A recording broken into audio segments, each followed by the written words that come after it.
Good morning. এখন breakfast নিয়ে বসেছি। আজকে রুটি রুটি আলু ভাজা, সাথে আমের আঁটি। আর ছেলেকেও তাই করে দিলাম রুটি।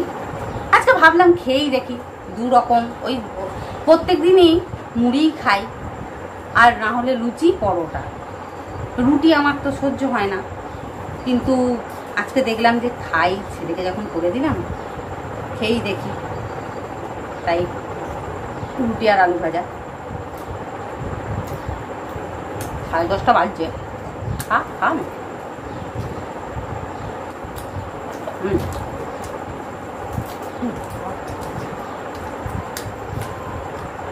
আজকে সঞ্জয় 2 রকম মাছ নিয়ে এসছে। বড় বড় চিংড়ি মাছ এনেছে, এরকম বড় সাইজ, আর এটা কাটা পোনা। তো লঙ্কা, রুটি আলু ভাজার সাথে কিন্তু লঙ্কা মাস্ট।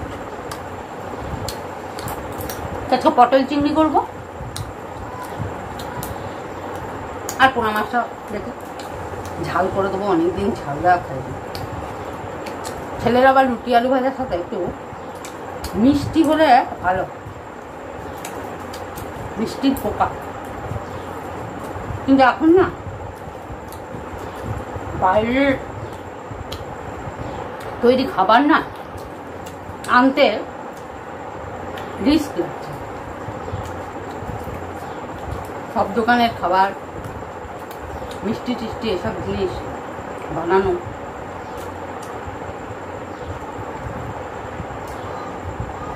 এখন এই আম আলু আর রুটি, আম আলু এই জিনিসটা। পরিস্থিতি যখন ঠিক হবে, যখন যেমন তখন, পরিস্থিতি যখন নর্মাল হয়ে যাবে তখন সব জিনিস আবার আগের মতন হয়ে যাবে। এখন তো সব কিছুই ডাঙা যায়। স্যাক্রিফাইস সবাই করছে, তাই ওকেও মিষ্টির দিক থেকে একটু স্যাক্রিফাইস করতে হচ্ছে।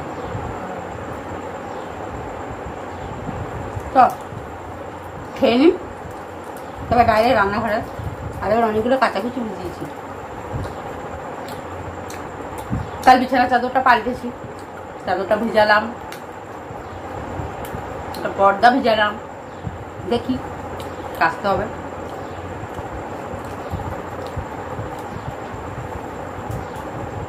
তো পরে দেখা। Welcome back to my kitchen. রান্নাঘরে এসে গেছি।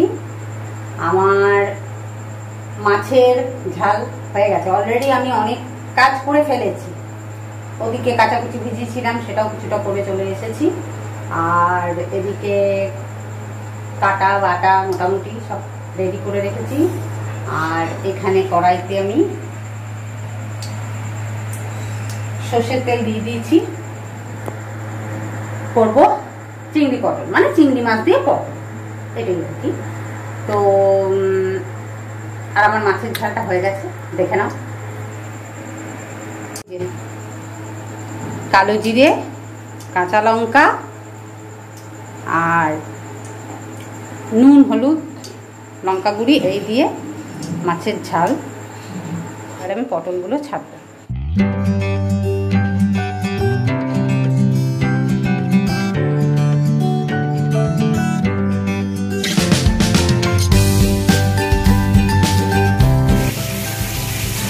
এত গরম পড়েছে, মানে মেঘ গরমের মধ্যে রোদ উঠছে, যখন একটু মানে সকাল থেকে মেঘ থাকছে, মাঝখানে একটু রোদ দিচ্ছে, আবার যে বেলা হচ্ছে অমনি আবার মেঘ লাগছে। এই হচ্ছে ওয়েদার।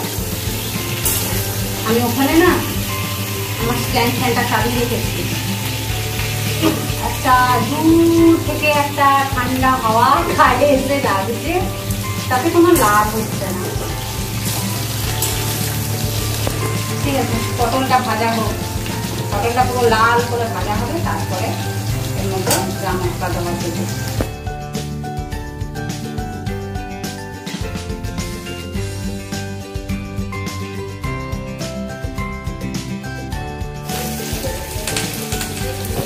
এইখানে আমি আদা, টমেটো, ধনে গুঁড়ো, জিরে গুঁড়ো, হলুদ আর কাশ্মীরি লঙ্কা গুঁড়ো সব একসঙ্গে মিক্সড করে দিয়েছি।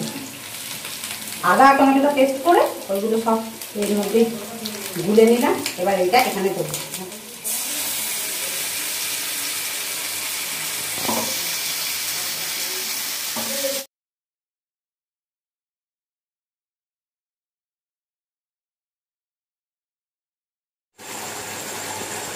নুন পরিমাণ মতো, এর মধ্যে আলু পড়বে, ঠিক আছে, ওই জন্য আমি আগে থেকেই একেবারে পরিমাণ মতো আলু দিয়ে দিলাম। আর আলু দিয়ে দিলাম বলছি, পরিমাণ মতো নুনটা দিয়ে দিলাম, আর দিলাম মিষ্টি চামচের মধ্যে অর্ধেক চিনি দেবে।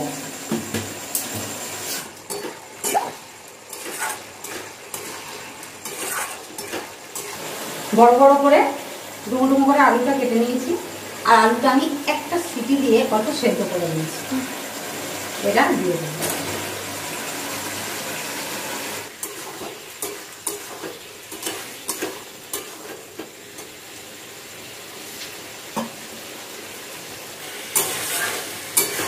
আচ্ছা, পটল তো ভেজেই আধা সেদ্ধ হয়ে গেছে, মশলাটা শুধু কষা হলেই, আর আলু তো সেদ্ধই আছে, মশলাটা কষা হলে চিংড়ি মাছ কটা দিয়ে দেবো, জল ঢেলে দেবো, বেশি জল দেবো না, এটা খুব একটা ঝোল তো হবে না, মাখো মাখো হবে। ব্যাস, ফুটলেই নামিয়ে নেব, হয়ে যাবে আমার পটল চিংড়ি।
7:20 আর আমি একটু চা আর প্যাটিস বিস্কুট নিয়ে এলাম। তো আজকে দুপুরে রান্না করেছিলাম, রান্নাগুলো দারুণ হয়েছিল। আর আসলে চিংড়ি মাছটার যে তরকারিতেই পড়বে তার একটা আলাদা একটা মানে টেস্ট এসে যায়। আমি চা খাচ্ছি, ছেলে দুধ খাওয়া হয়ে গেছে। এবার ব্লগটা এন্ড করব,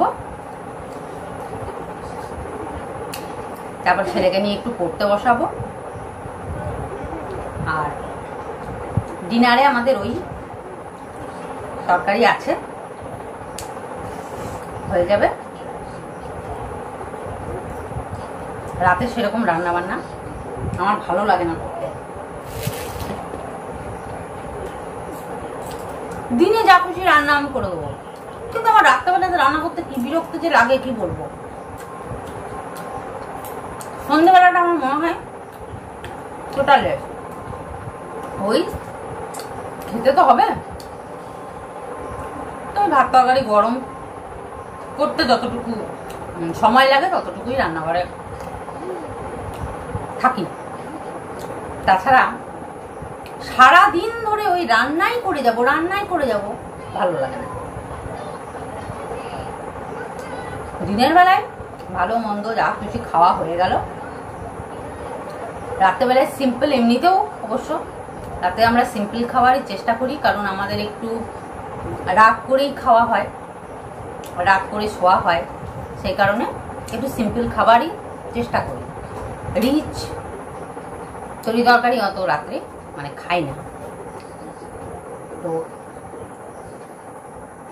এই হলো আজকের আমার গল্প। আজকের এই গল্পটা, আজকের এপিসোডটা যদি ভালো লাগে তাহলে লাইক, কমেন্ট আর সাবস্ক্রাইব, যারা নতুন দেখছো তারা সাবস্ক্রাইব করে দেবে। সাবস্ক্রাইব করে বেল নোটিফিকেশনটা অল করে দেবে, তাহলে আমার ভিডিও তোমরা সাথে সাথে দেখতে পাবে। এখন চা বিস্কুটটা খাই আর